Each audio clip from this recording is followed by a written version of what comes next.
And it works! It works!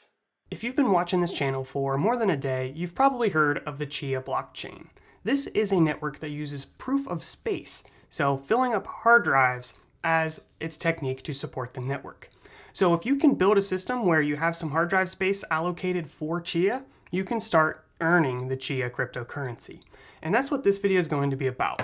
We're going to talk about how to build a computer from scratch. We're going to talk through all of the different parts, how to put them together, and how to start running Chia on this computer. Now, in Chia, there's two real big steps. There's plotting, which is filling the hard drive space, and then there's farming, which is using that hard drive space. This computer will be designed to do both. At its full capacity, this could hold up to 360 terabytes of storage. Possibly more if you want to cram some in there, but I think 360 is the realistic cap. This has probably been my most requested video, and all I ask from you is that you subscribe to the channel and enable notifications by slapping that little bell icon. And if you want to be really nice, you can hit like and watch this video to the end to help me with the YouTube algorithm. Additionally, I'll be leaving affiliate links to all of the parts below if you want to get any of these yourself. So, first thing, let's go through each and every one of the parts that's going to go into this build. Okay, number one. Can you guys hear me? This is the Meshify 2 XL case and can naturally hold 18 hard drives, but you might be able to cram in another 2 or so.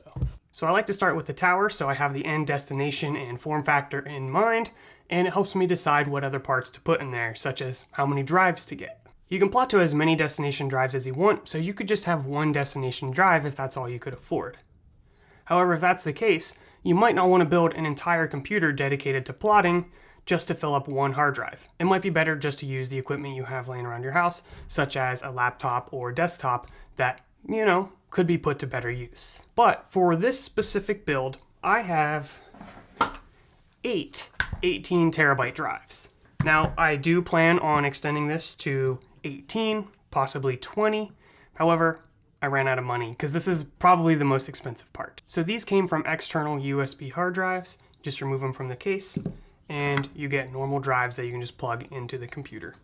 You don't have to use 18 terabyte drives. However, my thought is the higher capacity per drive, the better. That's fewer drives you have to manage and ultimately more storage that you can fit in the case. And you might be thinking, hey, I'll just start off with 1 or 2 drives or 4 drives, and then all of a sudden you're planning 16 drives, 32 drives, and so forth. So yeah, you guys get the point. So those are 8 18 terabyte drives for a total of 144 terabytes of storage. The case can hold 18 using these hard drive trays. Forgot what they were called there for a second. So you can have 18 drives fit in there naturally, and then you can strap extra drives on the sides or just have them laying in there if you really want to. It really just depends on what your goals are here. I know Linus Tech Tips did a similar video where he fit 20 drives into a fractal case, and I don't see any reason why you couldn't do the same for this tower. So when you buy the Fractal Meshify 2, it's going to come with 6 of these already. So if you have 6 or less destination drives, you will not need to buy any extra. Honestly, I think it's kind of annoying that you have to buy these in groups of 2. So what ends up happening is you get an entire stack like this. So this is what they look like, and you're just going to put the drive in here and screw them in, and then this will slide into the case and lock in. It does lock in there, so it's kind of a pain if you want to swap drives or anything, but these will be in there for a while, so it's not the end of the world. When you get this, it's going to have little rubber pads with the screws. You'll want to use those rubber pads when you put the drive in because they vibrate a lot. They are spinning discs, and with this many of them, it's going to be a little crazy, so you'll want to absorb any vibrations that you can, so make sure you use the little rubber pads.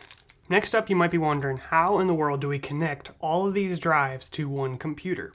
And that's where this card comes in. So this is an Adaptec card that allows the connection of 16 drives, and then 4 other drives can be placed on the motherboard if you reach that capacity. So this is just like a battery or something, you don't need this. So if you look closely, there's 4 ports, and each one of these ports is going to have a cable that splits to 4 drive connections. So it'll just go in here like this. And then on the other end, you're going to have 4 different drive cables here. I got this one from eBay. It was around 80 bucks or so, not too bad, and it works fine. And the cables that are needed came with it, which will prevent you from accidentally buying the wrong thing. Now with each drive, there's 2 ports, one for data and one for power. So that card is going to do the data part, connecting it to the motherboard. The other part is connecting it to the power supply. Now I decided to go with this power supply because it can easily support a large number of drives. Oh, okay. Yeah, it opens this way. So don't be dumb. Wait, no, that's not right. I have no idea how this thing opens. So this is the power supply itself. And what's important to note is all of the connections. Oh, and it comes with a cute little carrying bag. If you ever need to carry around power supply cables, this will definitely come in handy.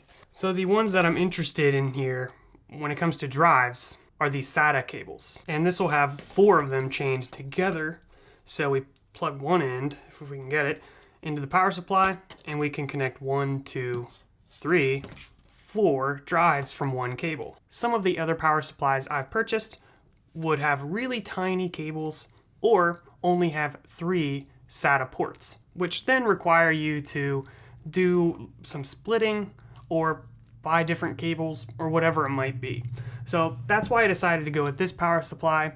Although other ones will work, this one just seemed ideal. Next up, we need to talk about solid state drives. Now, depending on how you decide to set up your solid state drives, this could limit the total capacity that this computer can support.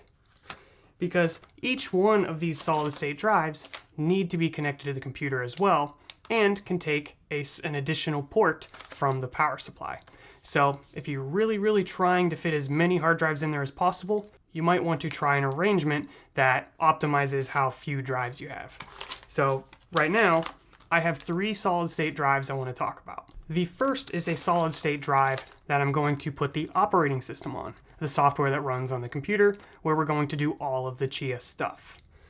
These other 2 here are enterprise drives that are going to be used for the actual plotting process. These are more pricey, but they have a much longer lifetime, and having 2 of these will allow us to keep these separate. So I can easily swap out these drives and still have the operating system running. You can set it up that you can plot on the operating system solid state drive. So for example, if we put Linux on one of these, but the limitation there is that if one of these breaks or you want to swap it out with a different drive, well then you're going to have to reinstall Linux and kind of reset up the farming process. All the plotting is still going to be done, so it's really not that big of a deal. And in fact, installing the operating system is going to take you like 30 minutes or less. So you don't necessarily have to have a dedicated drive for that, but I think it's the most simplest and ideal solution. And with this, the only thing I'm going to be using this drive for is the operating system, so I just went with the smallest capacity I could find, which was 120 gigabytes. Although the storage is very cheap, so going from 120 to double that or even quadruple that, it really doesn't add up to a whole lot of money. So I will connect this one directly to the motherboard while I keep this card here for all of the hard drives. The motherboard I have will support 4 drives connected directly to the motherboard. So because I have a dedicated SSD for the operating system, that's going to reduce my total drive capacity down to 19. Next up, let's talk about these drives here. So these are Intel P4610s, 4610s. I'm not sure the proper way to say that. They're 1.6 terabyte. You can get them larger, and the size of these SSDs are important because that determines how many plots you can do in parallel. My goal is to do 8 in parallel, so I'm going to need 2 of these drives. Alternatively, I could get a drive with twice the capacity, but this is just what I found available, so this is what I got. So we have 2 of them here. Now there's a couple of different ways you can connect these to the computer. The important thing you should know though is that these are U.2 drives. This is used for enterprise stuff. I've never even heard of it because all I ever heard of was M.2, which is what many of you will be familiar with if you've ever worked with computers. You can, of course, use 2 M.2 drives instead, and I have done that myself. The long-term potential problem of this is that the endurance for these are not nearly as high as these, meaning you will have to replace these more often, and I don't think these are really designed for constant I/O.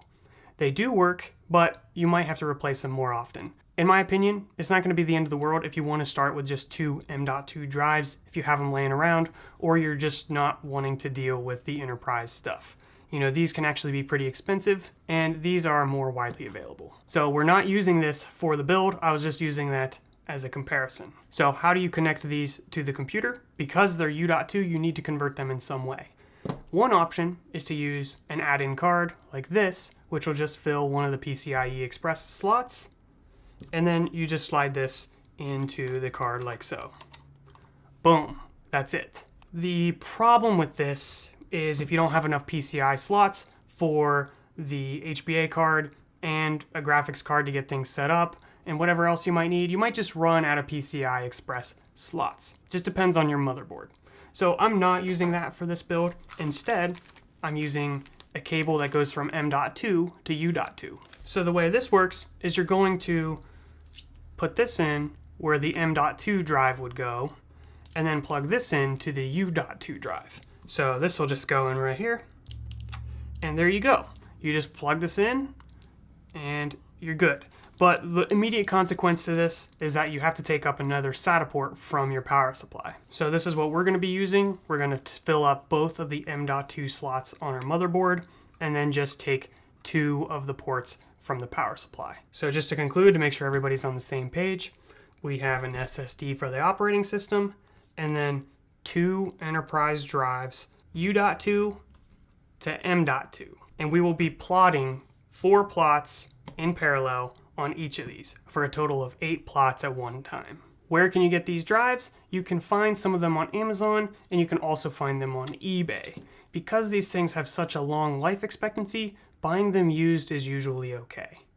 So check eBay as well. This is the P4610. There is also SATA variations of enterprise drives. You do not want a SATA variation because the speed of your plotting is going to be much, much slower. So you want an NVMe drive, which P4610 is included in that, and so are the M.2 drives, such as Inland Premium or the Rocket M.2s, which are really popular on Amazon. Next up, we have the motherboard. The motherboard that I decided to go with is the Republic of Gamers B550F, and this will have 2 PCIe slots and 2 M.2 slots. So this should support our build just fine. This does, however, not have Wi-Fi, which is my chosen way of connecting to the internet. So I also bought this thing for like 10 bucks off of Amazon. So this will give you the ability to connect to your Wi-Fi connection, and that should be more than adequate for farming. So let's take a quick look at this motherboard. Under these heat sinks is where we're going to connect the M.2 to U.2 converters, and then here are our PCI Express slots. Here's where we're going to put the RAM and the processor, which is what we're going to talk about next. As for the SSD that has our operating system on it, we will just want to use one of these included cables to connect it to the motherboard. Any extra drives that aren't connected to the HBA card, you can connect to the motherboard directly. We don't need these for the enterprise SSDs because they are connected to the motherboard through the PCI Express slot. Now for the other components connected to the motherboard, the first thing is we have RAM. This is 64 gigabytes, 3600 megahertz, so it should be more than adequate. I think you need 4.5 gigabytes for every plot you do in parallel. So this will cover all of those plots with some extra. And this is in a pack of 2, which is important. You will want to get 2 because RAM is more effective in groups of 2. And you have to put it in the right spot in the motherboard. Next up, we have the graphics card. This is an RTX 3090. Oh, what? This isn't an RTX 3090? Oh, that guy on eBay must have accidentally sent me the wrong thing. In reality, this is the cheapest graphics card I could possibly find, which I'm going to be using to initialize the computer. And I'll probably just keep it in there because I actually like to have the computer with a monitor that I can just go to and not have to SSH into it. But you can run these things in headless mode if you know how to do that. But this was literally like $50, not the end of the world. So this is going to take one of the PCI slots, and then the HBA card to connect to the 16 drives is going to take the other PCI slot. So if you want to save a slot, you can figure out how to run headless mode, and then you're not going to need this graphics card forever. Last up, we have the processor, which is going to do a lot of the work when it comes to the plotting. And the other build I had was a Ryzen 7 5800X, which I think is a great option. But unfortunately, the supply is a little low and the price is a little high. So you might be paying over MSRP, which I don't suggest you do.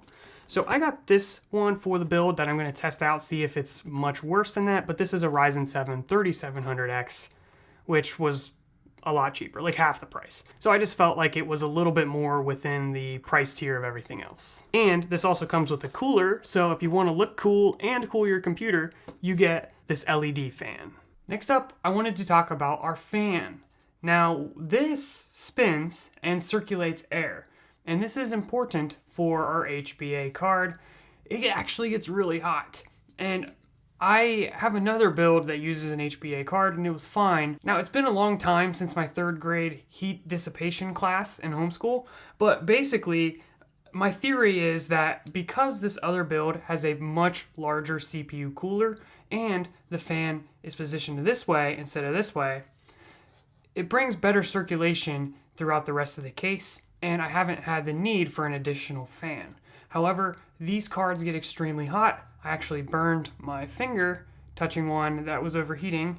So we're gonna have this fan just to circulate some air past it. What fan you wanna use? Well, I just had this one laying around, but you can get little tiny ones to put right on top of the heatsink of the card, or you can just attach another fan to your case, or just, throw it pretty much anywhere just to get some extra airflow. And then you can just connect this to your motherboard, just in any of the fan headers. So this one specifically, this brown colored ones are Noctua, and they're one of the best fans. So if you're looking for a fan and you don't mind the dull color, this is what many people recommend. I actually got a CPU cooler that had 2 fans, and this one just came extra, so I just removed it from that one since it practically didn't fit anyways, so that's what I'm going to be using. Last up, you'll need a monitor of some sort or a TV, anything with an HDMI input. I really like these little tiny monitors. I use these for a lot of things, so whether it's for my Linux computers or just to have with my main computer where I keep my notes on where I do videos. So these are pretty cheap on Amazon and very portable.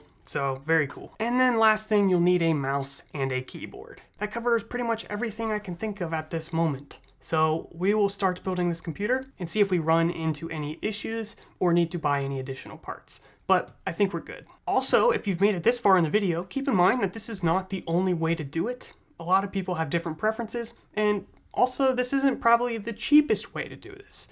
I went with convenience on this one. I just wanted a nice, fairly quiet, all-in-one computer to do everything Chia. But it's probably not optimized for plot per dollar or total storage per dollar. It's just an overall decently priced all-in-one solution. But the plotting machine is not the expensive part of this. Yeah, it costs money, but the real cost is in the drives. The 18 terabyte drives are anywhere from $350 to $400, and you should pretty much bank on paying around $20 per terabyte. And if you get it cheaper on eBay, some people get that down to $10 per terabyte. But you really don't want to buy a bunch of drives that have low capacity. It's better to have high capacity drives. So I'm paying closer to that $20 per terabyte, but to me, it's worth it. So getting 100 terabytes can cost you $2,000, and the plotting machine is going to be a lot less than that. And I'm already up to 200 or 300 terabytes, so definitely that is the expensive part. So the very first thing we're going to do for this build is start with the motherboard. It's helpful to put the components into the motherboard and then take the motherboard and put it into the case. So we'll start here with the processor. There we go. So for this, just holding it by the edges, there should be a little triangle on one of the corners. Line it up with the triangle on the socket. Pop this little metal piece out. And it should just drop right in there, nice and easy. Boom, simple as that. And then press this down, and you kind of have to bend it out and then put it under. Don't forget to put the sticker on your laptop or wherever you want to put it. You can sell it on eBay even. Next up, we have the cooler, and it just comes in this black box. This is what it looks like, pretty awesome actually. Then what you do with this is you kind of take these metal pieces on the side and hook them on to these little plastic pieces. There's a little lock on the side here that'll allow you to get a little extra movement, and then lock it. All right, next up, you just gotta plug junk in. So take this, and there should be a little plug up here. And these can only go in one way, so just pay attention. Then there's these microscopic ports on the side for these other two cables included.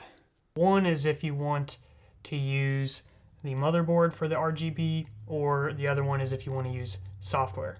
So I'm going to go with the motherboard one, which has 4 little holes for the input. So the little arrow on here will line up on here. It says 12 volts.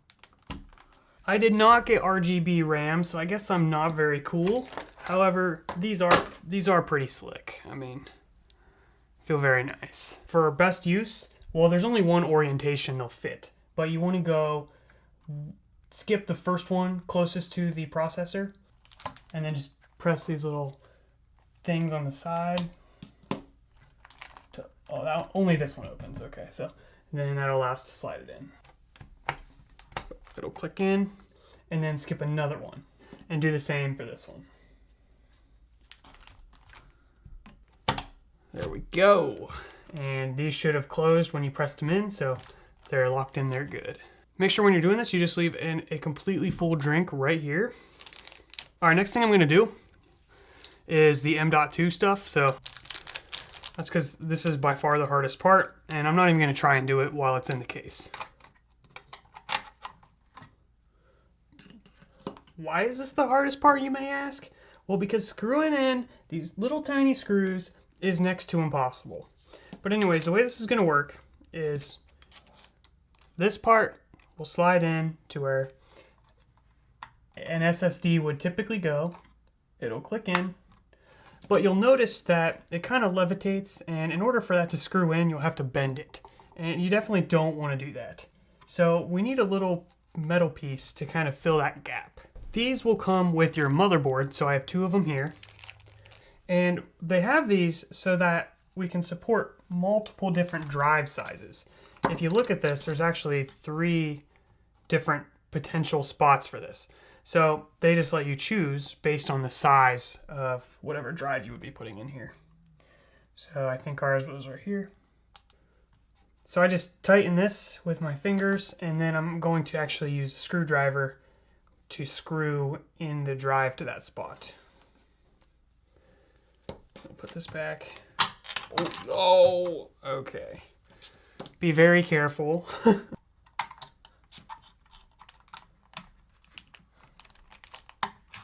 And this is the hardest part of the entire computer build. Not gonna lie, I have spent like probably more time trying to get these stupid things screwed in than on the rest of the entire build.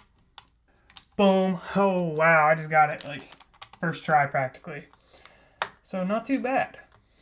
If you try to do this sideways in a motherboard, you know, maybe there's a card here, it's not gonna work. So it's best just to get that done now. And if you have a magnetic screwdriver, that's even gonna be better. Unfortunately, I don't have that luxury here.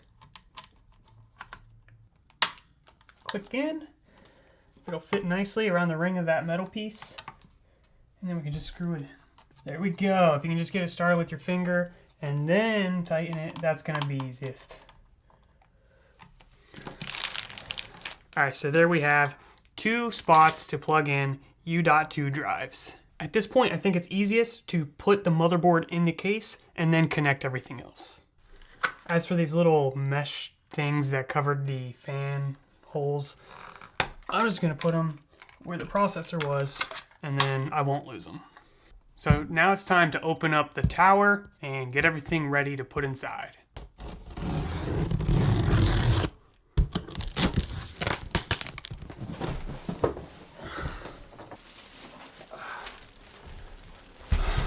Careful not to throw away this part, because hidden inside is going to be 2 extra hard drive trays. The way you open these is there's these little tabs on the right, on the back. You just pop it off, and the rest will come off too. So this is the back side of the case where we can do a lot of our cable management You can also store a drive right here, which is a very nice place to put your operating system's drive. So I'm going to take this panel and put it off to the side. We're not going to need that for a while. I'll show you the other side real quick. Same thing here, little tab on the side here. This one's glass, so be careful. Just gonna take this off, put it to the side. So our motherboard is gonna attach right here, and the drives are gonna go right here. Now the thing about the Fractal Meshify tower is that it's kind of designed to be a solution for anybody. So there's a bunch of different modifications you can do, and by default, you're not gonna be able to just slide your drives in here. So we actually have to configure this thing to storage mode. So I'm gonna be showing you how to do that in this video as well. But you should also know that underneath there is some storage, and that's where you can put at least 4 drives. So first thing you're gonna wanna do is there's some panels here that we're gonna pull up. You can slide your hand in right here. It'll pop up like that. That'll allow you to see that first hard drive cage. Same thing, we're going to take this panel off, but these fans are kind of in the way. So to make this easiest, I'm just gonna take the fans off. So to do any of these customizations, you can follow the manual. They'll show you really basic photos with very little explanation, but you can find that down here inside this drive tray. There's some There's accessories. So that is not where the manual was, like I thought. So it must be in this thing. Aha! User guide. There's also the 2 extra drive trays. Honestly, watching this video might help you a lot because this guide is pretty terrible. Alright, so first thing, we're just going to take off pretty much all the panels. So the first one is from the bottom here. There we go. So that is how you get the front panel off. Be as gentle as possible. Take the side panel thing here off. Take this top panel off, as well as this second panel, which you can slide back and then pull off. Maybe that's where it gets the name Meshify, because it's kind of meshy. Now we have access to the fan screws.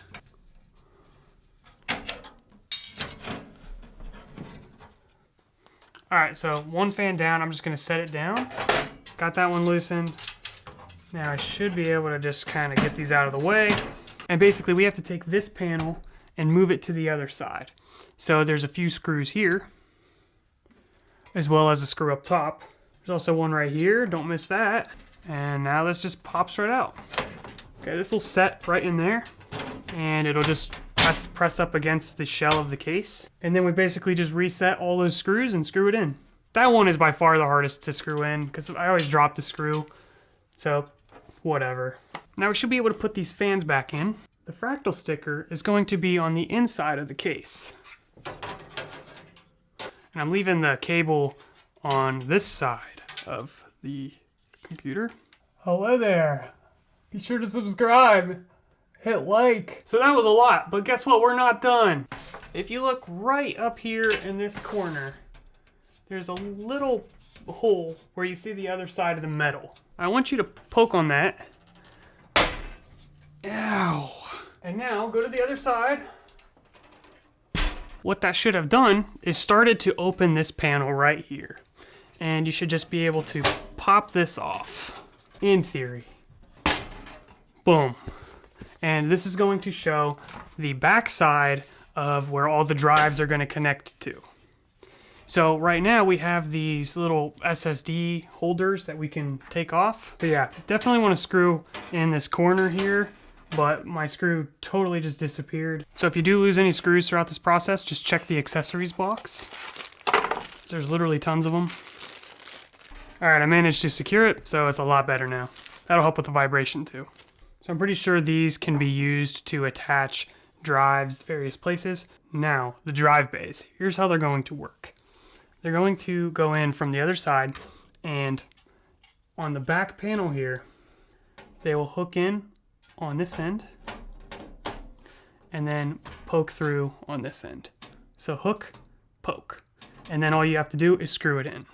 At this point, we should be able to install the motherboard as well as any of the PCI Express cards the power supply, and all the other junk like that. So let's go ahead and lay this on its side.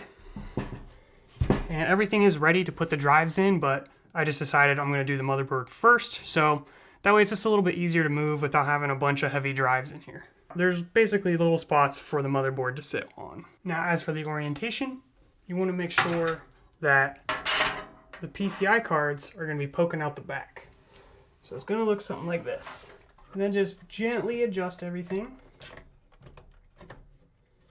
such that on the four corners of the motherboard, the holes line up with where you screw the board in. Then taking some screws from our Towers accessories, I'm just going to screw these in to those four corners. Also, before everything gets super tight, you might want to peel off the little plastic piece on the front edge of the I/O. Now generally you're going to put the most important thing right on this slot here, so that's where you're going to see a lot of graphics cards for gaming PCs. However, we really don't even need graphics for this, so I'm going to put this card in that slot. So just unscrew the appropriate port. It really depends on the motherboard, and honestly I'm not too 100% familiar with this, but the different slots may have more lanes. So if you have an X16 card, you're going to want it in this one. And then depending on the motherboard, this one might be X8 or X4. Now these are cut so that they only fit one direction. So just be careful because this is actually a little shorter than the full size. So this is, I think, an X8 card, but it'll still fit in there. An alternative setup would be to get a card where the cable connector is on the outside here and then connect it to a tray for just a bunch of discs or a JBOD. I haven't actually done that before, but to the extent of my knowledge, it should be really easy, and I may consider that if I continue to grow my storage. But this is good for now. We have our RTX 3090, just slide that in. Actually has a cover on it, so don't be an idiot like me and try to put it in with the cover. Okay, both of our cards are plugged in. We don't have to connect any cables or anything, except the cables for the drives. We will eventually plug those in to connect to our drives over here, which I think is probably our next step. So let's figure out the drives. First one I want to worry about is the operating system drive. It's going to be on the back here. We're going to use one of these panels. So just unscrew this, and your SSD should be able to screw right into this panel. Flip that over, and the screws should line up perfectly. The screws themselves come from the accessory box for the case, and they'll slide right in. I got all those screwed in, and we should be able to just put this back where it was and screw in this large screw. There we go. Now you'll notice the connector to this drive is right here, and there's these little ports right here so you can feed the cables through to plug in your SSD. I'm not worrying about plugging anything yet. I'm gonna go back through and plug in everything because you'll notice there's all kinds of plugs and stuff. So, all right, so that is our operating system drive. Next up, I want to worry about our hard drives. You'll notice on the bottom, there are two hard drive cages, each fitting 2 drives. That'll work for 4 drives. If you have more drives than that, that's when we need this additional storage. So what I'll do is unscrew these drive trays, and they'll just come right out, which is how it should be all the way up this, but unfortunately, it's more of a pain. That one was actually stuck. I had to kind of pull it up to get it to come out. Got 2 more over here.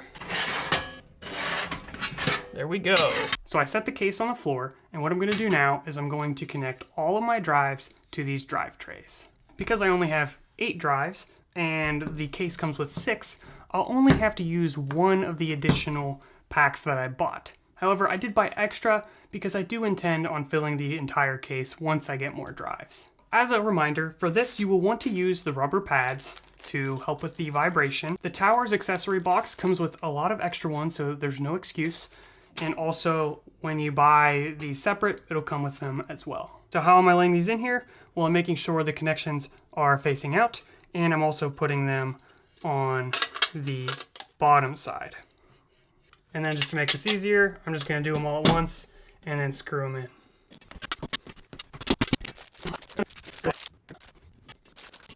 So our plotting SSDs can be laid here, and you could also put your operating system SSD here as well.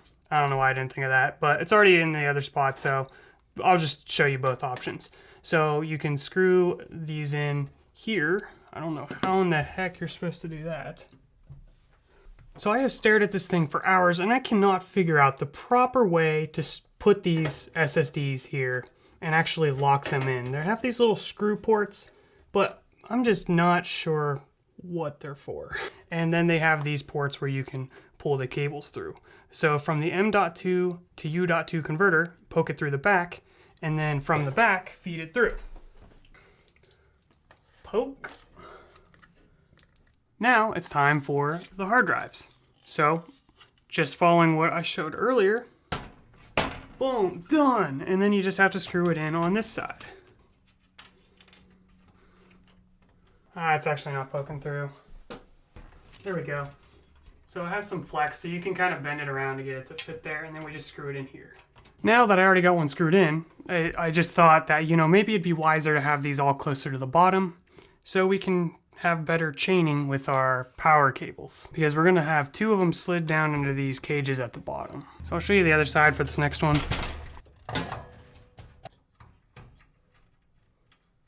All right, you guys get the picture. This is a pain in the butt. I'm gonna get this done and then we'll take a look at some of the other stuff for this build. All right, so we got all 8 of the drives plugged in. If you have more drives, just continue going up. And now our job is to get the power supply in. So this will slide in back here and then get everything connected and plugged in. So just pull everything out of the way. So we'll just feed all the cables through and then plug them in and then just slide the power supply in right here. These cables I'm poking through now are coming from the HBA, which will connect to the drives. Since we only have 8 drives right now, I'll only need 2 of these cables. Make sure those click in really well. And then each one of these is gonna go to a drive. All right, and then I'm gonna plug these 4 to these 4 down here. For the operating system drive, I'm just going to grab just 1 cable, and then what we'll do is we'll plug this end on into the motherboard. Now, there's 6 ports, but with this motherboard, when the M.2 drives are being used, 2 of them will be disabled. So you might just need to double check, because I'm not sure which one's offhand, but I'm pretty sure the middle ones will work. So I'm gonna feed it through this port here, and then just click it into the motherboard.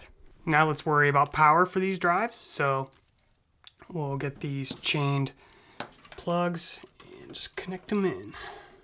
Now the most likely problem you're going to encounter is that these cables are too short, but I think we're gonna get lucky in this situation. Put that down there. Another thing that we cannot forget is that the SSDs for the plotting actually need plugged in to SATA as well. So using some of these extra ports I have here, I'm going to plug those in. There's 1. And there's 2. But now all we have to do is figure out all this wire management. Let's get all the power cables to the power area and then just kind of try to move them out of the way a little bit. Then just plug these into the peripheral SATA ports. This one's going to be a little bit tight, but I think we can make it work. So this cable's up next. This will connect to the motherboard. And then this is for the CPU. Got everything connected on the power supply end. So just slam that in there. And then we can put that panel back on it. You'll notice that it has 2 little holes here. You can put screws through there to connect it to the power supply so that it's nice and flush. So I'm just gonna feed all these power supply cables through one of these ports and just connect it to the motherboard. It's not too complicated. Be very gentle with this part. Don't force anything. Put that one up there. All right, everything should be connected. The only other stuff we have to do is all the cables that came in the case already for these fans need to be connected to the motherboard and also the fan control thingy in the back. So the very first thing is this blue looking cable, and this is probably the most fragile of them all. I actually broke one on my other computer, so we actually need to plug this in. All right, I'm just gonna pull this directly to our extra SATA plug right there. Then this other cable here that's just floating, This is going to plug into the motherboard. So you'll want to poke it through, I think, right here. And that'll plug in right next to where we plugged in our RGB cable for our processor fan. So just slide that in. It'll only go one way, so don't force it. Next up, we're going to connect all these fan cables to this controller thing up here, coming from the front of the case. So just kind of got to search for it and then plug that in right there. So we got the power switch plug and then some other junk. We'll go ahead and use this bottom one down here. Now I don't have much zoom here, so just do your best to follow along. We have this port here and there's a missing spot, so you'll know exactly where it'll go because it's the only way it'll fit. Oh, and look at me, here I am trying to put it in upside down. And then the last thing we have, which I'm probably forgetting something, are these little pieces right here. And we just got to connect them to the right. I'm not a computer technician, so I don't know what all these technical names are called. The little pokey metal things. So the power LED plus is going to go right here. The power LED minus is going to go right next to it. The power switch SW is going to go on the next two spots. And then the reset is going to go right below it, so it makes a square. And there we go. Last thing I'm going to install is the fan, and this will actually go right beside the things we just plugged in. Whoa. Oops.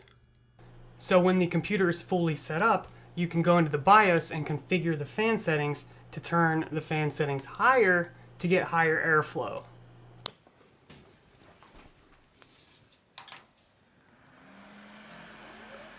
And it works! It works! Wow, that alone is worth a subscribe. Come on, look how cool that is. And there's some serious grinding going on with these drives.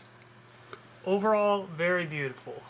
Alright, so we are done with the hardware setup. I decided I was going to end the video here and continue on with getting the operating system installed and everything like that in an upcoming episode. So if you want to stay tuned for that, please be sure to subscribe. I've been releasing Chia videos about every other day, so you should be able to get that in the next couple days here. Honestly, this just took way longer than I was expecting, plus the editing. Thank you, Erin, my lovely editor/wife. And if you made it all the way through this video, thank you. I really appreciate it, and I'll see you in the next one.